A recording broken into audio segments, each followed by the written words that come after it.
Pinangunahan ni Singson ang inaugurasyon ng pabrika na pag-aari ng LCS Group of Company, sa pakikipagtulungan sa Electric Mobility EMON, isang sangkap na pinamamahalaan ng mga eksperto sa automotikong Korean, noong Miyerkules sa Lima Technology Center Special Economic Zone sa Malvar, Batangas.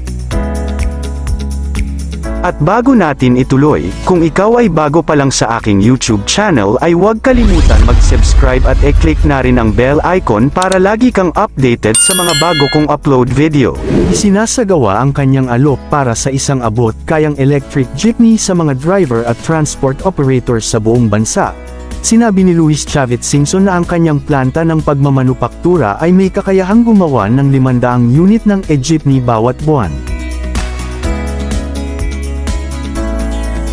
Alinsunod sa pangako na ito na suportahan ang modernisasyon ng transportasyon sa Pilipinas, ibebenta ng Pangulo at Chairman ng LCS Group ang pangunahing modelo ng EJ01 sa mga miyembro ng mga grupo ng transportasyon sa isang makabuluhang nabawasan na presyo na 1.2 milyon pesos, bawat unit mula sa halaga ng merkado na 2.5 milyon pesos per unit, and it will come with zero down payment, zero collateral and zero interest.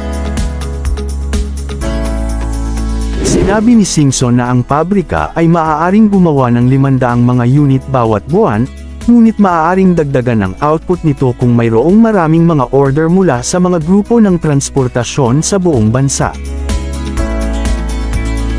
Sinabi niya na ang isang tauhan ng 4 na tao ay maaaring magtipon ng isang unit ng e-jeepney sa loob ng 2 oras. Ang LCS e-jeepney ay may maximum na bilis ng 50 km bawat oras at ang baterya nito ay maaaring tumagal ng 100 km. Mayroon itong kapasidad sa pag-upo ng 28 na pasahero at ang disenyo nito ay ginawa upang maging katulad ng iconic na Pilipinong jeep. Wala itong mga paglabas ng tailpipe at ganap na sumusunod sa Public Utility Vehicle Modernization Program, PUVMP, ng gobyerno. Bukod sa pangunahing modelo ng EJ01, nag-aalok din ang LCS-EME ng EJ02 Premium at ang EJ03 Cargo Electric Jeepneys. Ang mga modernong jeep ay nakikita bilang isang pag-upgrade sa tradisyonal na mga jeep sa mga tuntunin ng kaginhawaan ng pasahero, cost of maintenance and environmental impact. Ang LCS-ENEL, ang tagagawa lamang ng electric automobile ng bansa, ay gagawa rin ng mga electric scooter, tricycle at pick-up na sasakyan upang makabuo ng kita at palawakin ang merkado nito. Samantala, ang programa ng modernisasyon ng transportasyon ng gobyerno ay naging isang kaakit-akit na kadahilanan upang maakit ang mga dayuhang kumpanya upang maitaguyod ang kanilang electric vehicle, EV, na pagmamanupaktura sa bansa, sinabi ng direktor ng Philippine Economic Zone Authority PEZA na si Tereso Panga.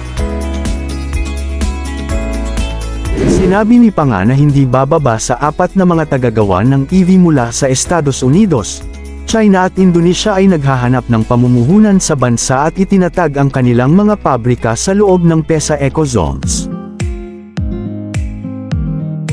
Sabi ni Panga, na kinikilala ang American firm bilang Envirotech Vehicles, Incorporated, EVT, kami ay talagang nakikipag-usap sa isang Amerikano, kumpanya, na magiging mga e-bus, heavy equipment, and even cars, at nais nilang lumahok sa modernisasyon ng transportasyon.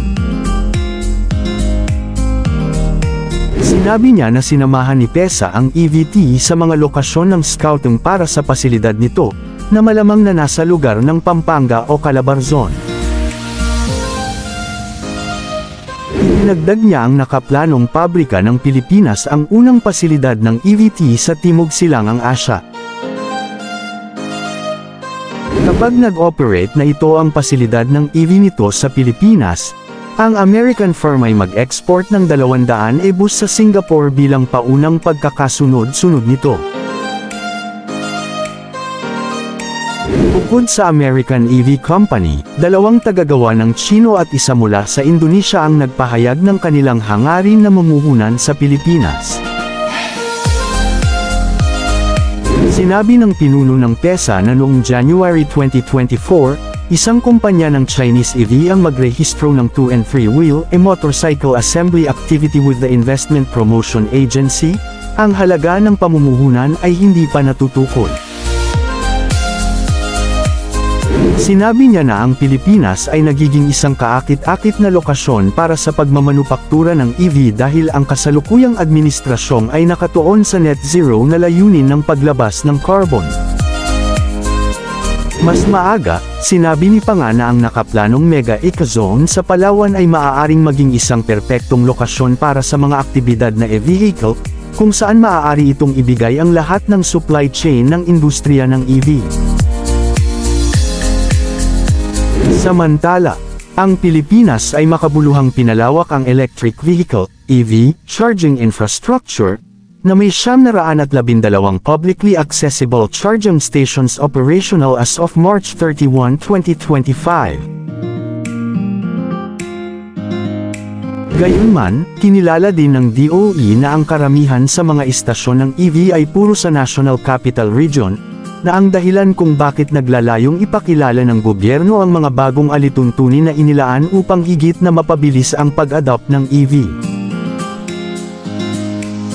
Kinikilala ang pangangailangan para sa isang matatag na balangkas ng regulasyon, ang pagpapatupad ng mga alituntunin sa mga obligasyon ng mga tagapagbigay ng Electric Vehicle Station, EVC, at mga kinakailangan ng EVC, mga pagtutukoy, at interconnectivity, IGRC, ay may publish sa buwang ito. Magbibigay ito ng malinaw na mga kinakailangan sa pag-install para sa mga charging station, especially for 4 charger modes, which use direct current for rapidly charging EVs.